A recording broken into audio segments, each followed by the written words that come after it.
Yes, children of 9th Daisy and 9th Lotus, let's study about the archaeological sources of the Aryans. What are the sources? First of all, we have read about the literary sources in order to know about the history of Aryans, and today we are going to read about the archaeological sources in order to study the history of Rig Vedic civilization. Okay, first of all, I would like to tell you, and I have told you also, the meaning of archaeology. Archaeology means to dig the surface of the earth and find out the things or the monuments which belongs to the past periods, which are related to history. The discovery of iron implements such as hammers, arrowheads, spearheads, saws, etc. belonging to the later Vedic phase indicates that people had begun using iron during this period. Iron के औजारों की discovery जैसे hammer, हथौड़ा, arrowhead, स्कुर्पी, spearhead, sauce, आरी, ये सब letter वैदिक phase से बिलोंग करते हैं। और ये क्या शो करते हैं, क्या इम्प्लाई करते हैं कि ऋग वैदिक सिविलाइजेशन या लेटर वैदिक सिविलाइजेशन के लोगों ने आयरन यूज करना शुरू कर दिया था उस पीरियड में, और आयरन इम्प्लीमेंट्स की मदद से later Vedic people were able to clean dense forest.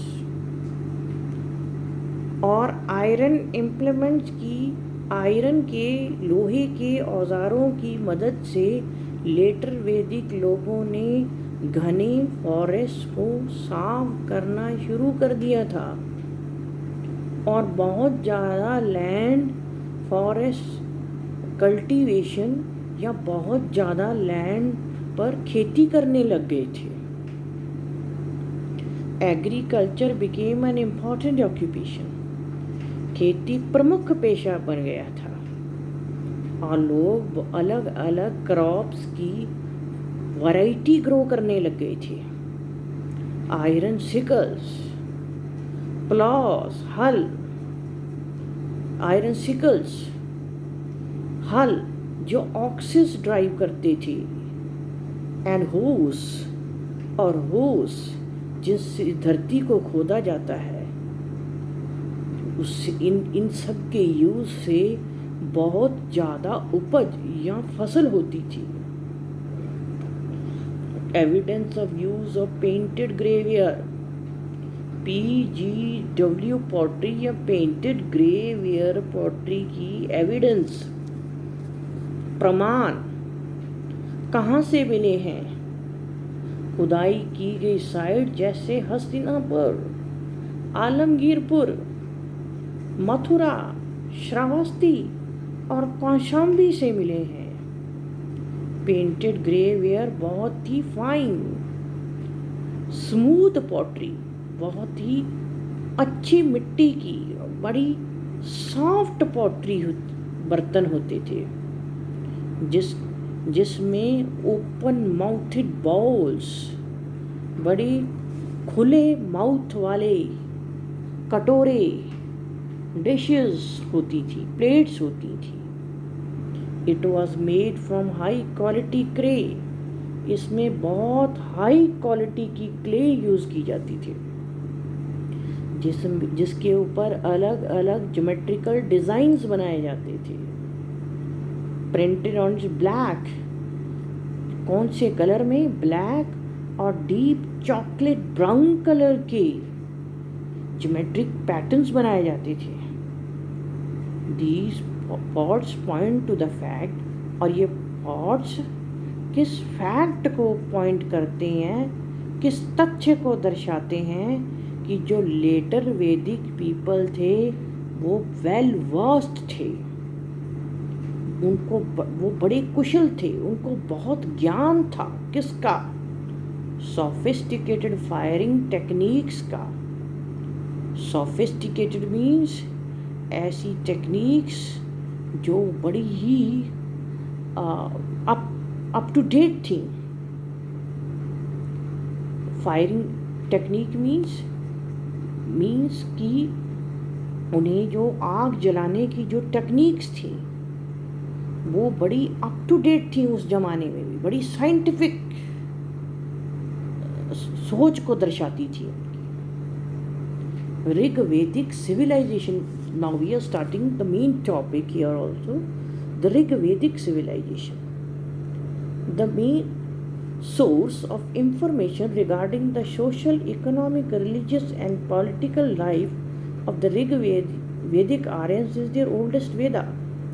जो मेन स्रोत है इंफॉर्मेशन का, सूचना का, किससे रिलेटेड है?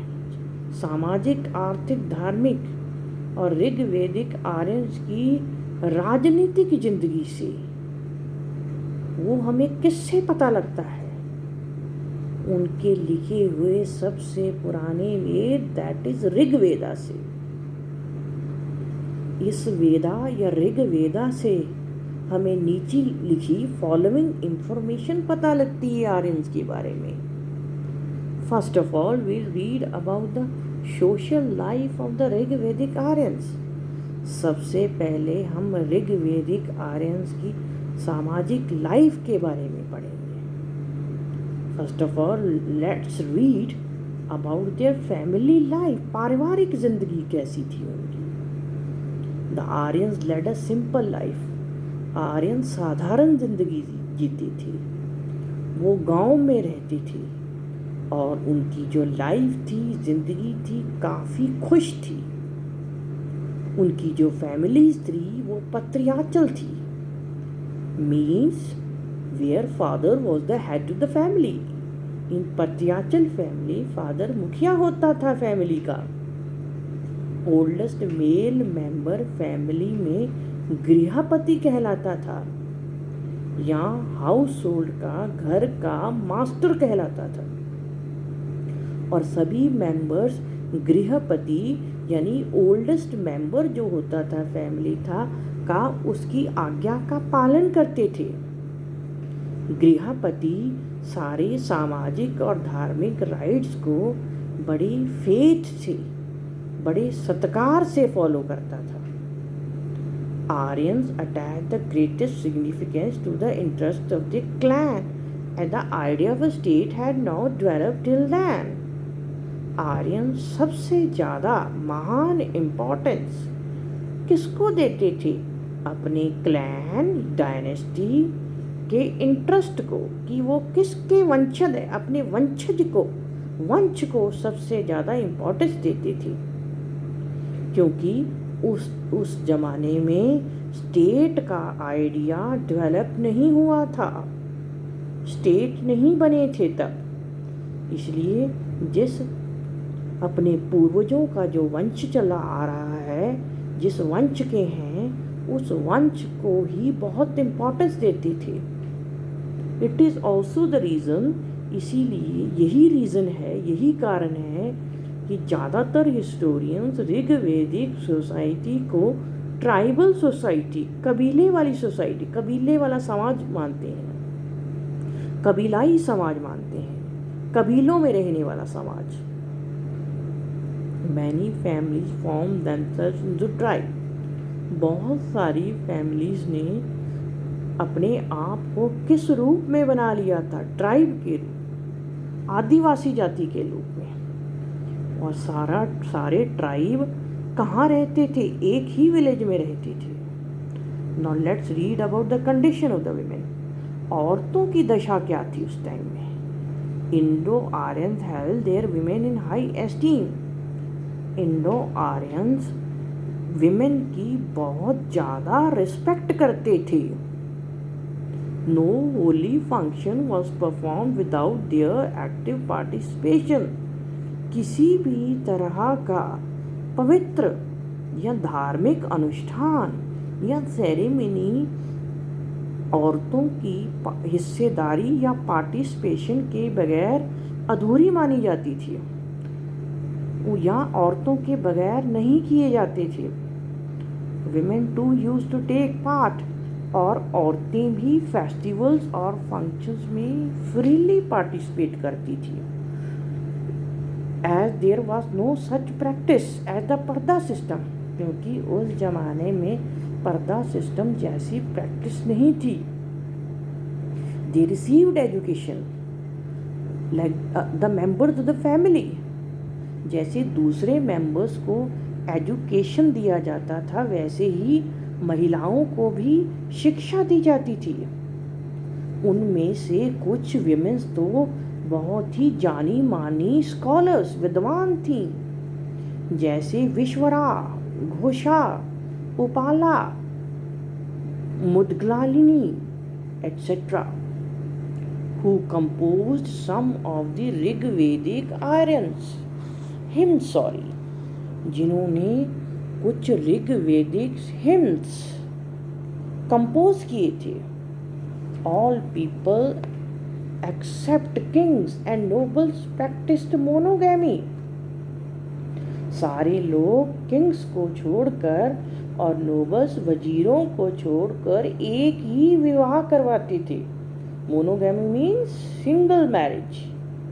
यंग मैन एंड विमेन, जो युवा मैन और विमेन थे, उनको राइट था अपने पार्टनर को खुद चूज करने का। There was no such thing as the child marriage. उस टाइम में चाइल्ड मैरिज और ना ही सती प्रथा जैसी बुराई थी। विडोज और जो विधवा होती थी उनको दोबारा चॉइस थी रीमैरी करने की, दोबारा मैरिज करवाने की। बाल विवाह और सती जैसी बुराइयां उस जमाने में नहीं थी। Food and dress, the Aryans ate simple. Aryans simple but wholesome food खाते थे, बहुत ही साधारण और खेतों में पैदा हुआ भोजन ही खाते थे। दे जनरली ज़्यादातर वो वेजिटेरियन थे, वेजिटेबल्स खाते थे, फ्रूट्स, कॉर्न, मक्का, बार्ले, बाजरा, वीट और मिल्क प्रोडक्ट्स लेते थे। दूध की बनी हुई चीज़ें ही खाते थे। वो बेवरेज, उस बेवरेज का नाम क्या है, सोमा पीते थे। ये एक पेय पदार्थ था, पीने वाला पदार्थ था, जैसे टी आजकल के ज़माने में कॉफ़ी पीते हैं, जो गॉड्स को ऑफरिंग के रूप में दिया जाता था। And used in ritual sacrifices, और ये धार्मिक सैक्रिफाइसेस बलिदानी के रूप में दिया जाता था या यज्ञ में दिया जाता था Soma. It was an intoxicating drink.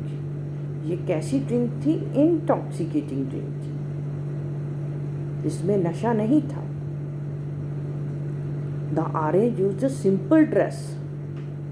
Aryans बहुत ही साधारण ड्रेस पहनते थे।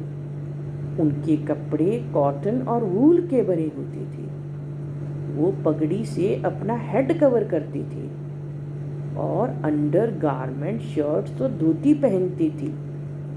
वो गोल्ड और सिल्वर के ऑर्नामेंट्स भी पहनती थी। Now let's come to games and amusements. Aryans use their laser.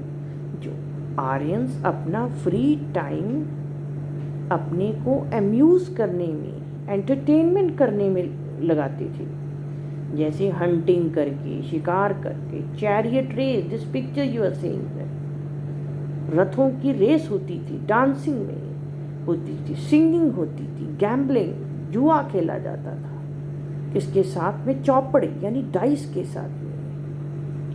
No absence of the caste system. Caste system प्रचलित नहीं थी उस जमाने में. There no such system as the caste system. उस जमाने में कास्ट सिस्टम नहीं था जैसा कि आज प्रैक्टिस किया जाता है. They had divided their society. उन्होंने अपनी सोसाइटी को 4 वर्णा में डिवाइड किया था. ब्राह्मणास, क्षत्रियास, वैश्यास एंड शूद्रास, ताकि उनकी लाइफ को अच्छे ढंग से सुचालित किया जा सके या रेगुलेट किया जा सके. और कोई पाबंदी या रिस्ट्रिक्शन नहीं थी कि कोई पर्सन वरना या प्रोफेशन चेंज करके दूसरा वरना या प्रोफेशन अपनाए. ऋग्वेदिक हिम क्लियरली सीज. ऋग्वेदिक हिमन में क्लियरली लिखा हुआ है, आई एम पोएट. मैं कवि हूँ. मेरे फादर डॉक्टर थे और मेरी मदर किसको ग्राइंड करती थी? कॉर्न की ग्राइंडर थी.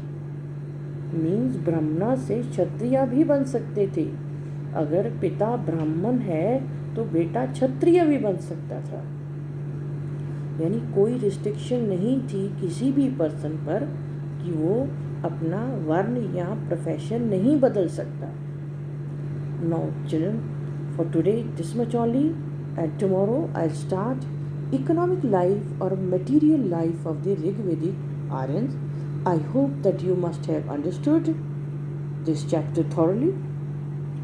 And religious life or mode of worship of the Rigvedic Aryans. Tomorrow read this.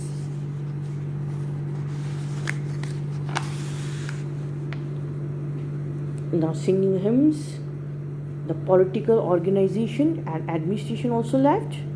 That will be read by us tomorrow. Till then, bye children.